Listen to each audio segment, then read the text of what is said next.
वेदों की रचना। कहा जाता है कि व्यास ने वेद को 4 भागों में बनाया, इसलिए उसका नाम वेद व्यास पड़ा। वेदव्यास नाम के ऋषि होते रहते हैं। जैसे द्वापर में पांडवों के पुरोहित का नाम वेदव्यास था, जिन्होंने वेदांत दर्शन का निर्माण किया। रघु के काल में वेदव्यास हुए। सतोयुग में महीन नाम के राजा के पुरोहित भी व्यास थे। वेदों के संबंध में मुख्य विवाद 3 हैं। 1. वेद ब्रह्मा के मुख से उत्पन्न हुए और वेद नाम की एक ही वस्तु है। 2. वेद 4 है, चारों ऋषियों अग्नि, वायु, आदित्य और अंगिरा पर प्रकट हुए। 3. वेद ऋषियों के काव्य है। ये 3 प्रकार के विवाद वेदों की उत्पत्ति के संबंध में हैं। सर्वप्रथम तृतीय पक्ष को लेते हैं। इस विषय में यही कहना है कि वेद ऋषियों के काव्य नहीं है, क्योंकि इसमें संपन्न विद्या है, अग्नि विद्या है, विद्युत विद्या है और संपूर्ण ज्ञान विज्ञान है। अन्य शंका समाधान इस प्रकार है कि काव्य यह होता है जो एक ही आधार पर होता है। जैसे वाल्मीकि रामायण, इसमें इतिहास भी है, वेद कोई इतिहास नहीं है। जब इतिहास नहीं है तो उसको काव्य उच्चारण करना व्यर्थ है। शंका, ऋषि परमात्मा को मानते थे, वेद में परमात्मा की प्रशंसा है, तो यह इतिहास हो गया। समाधान, परमात्मा साकार नहीं, निराकार है। वेद में निराकार के गुणों का प्रतिपादन है।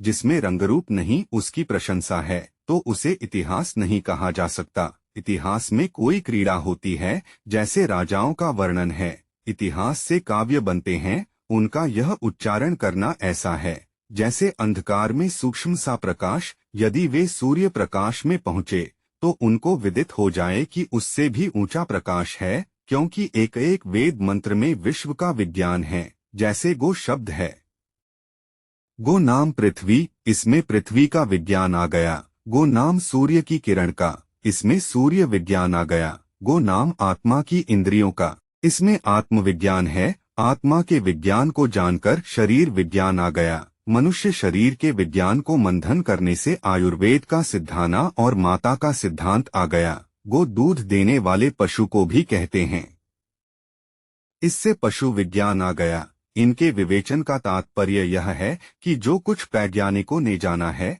यह वेदों में पहले से ही है, अत उन्हें काव्य कहना व्यर्थ है। शंका, केवल गो शब्द ही क्यों न रख दिया जाए? समाधान, गो शब्द का उदाहरण देने का अभिप्राय तो यह दिखाना है कि उसमें इतनी व्युत्पत्तियां और इतने वाक्य निकल सकते हैं। वेद तो एक श्रृंखला है जो परमात्मा के ज्ञान विज्ञान से भरी हुई है।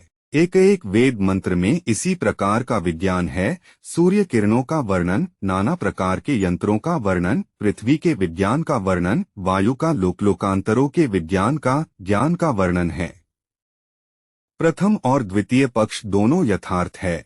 वेद नाम प्रकाश का है, जिसमें नाना प्रकाश हो, वही वेद है। वेद यह प्रकाश है जो मानव के अंतःकरण के अंधकार को नष्ट करने वाला है। ब्रह्मा नाम परमात्मा का है। वेद ब्रह्मा की वाणी है। यह निराकार से साकार वाणी इस प्रकार आई कि चारों ऋषियों, 1 अग्नि, 2 वायु, 3 आदित्य और 4 अंगिरा को शान था। परमात्मा की सहायता पाकर यह परमात्मा का ज्ञान इनके द्वारा प्रकट हो गया। इस प्रकार यह ब्रह्मा से आया, ऋषिमुनियों के द्वारा आकर पोथी रूप में बन गया। ये 4 वेद कहलाते हैं।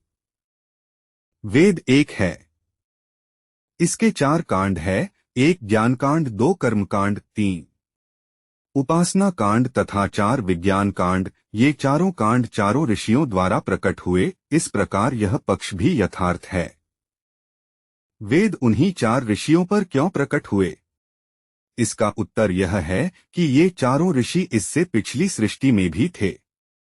इनके अंतःकरण में वेदों का ज्ञान था। सृष्टि के आदि में परमात्मा की सहायता पाकर के इस जन्म में वह ज्ञान प्रकट हो गया। इससे संसार में इसका विकास होता है। इन चारों वेदों की विभिन्न ऋषियों द्वारा 1127 संहिताएं बन गईं। जिस ऋषि ने जिस मंत्र पर अनुसंधान किया, उसी की शाखा बन गई। आगे चलकर संसार में इस वेदवाणी की कुछ रूपरेखा विभक्त हो गई। इसमें से और नाना प्रकार की साधारण विद्याएं उत्पन्न हो गईं।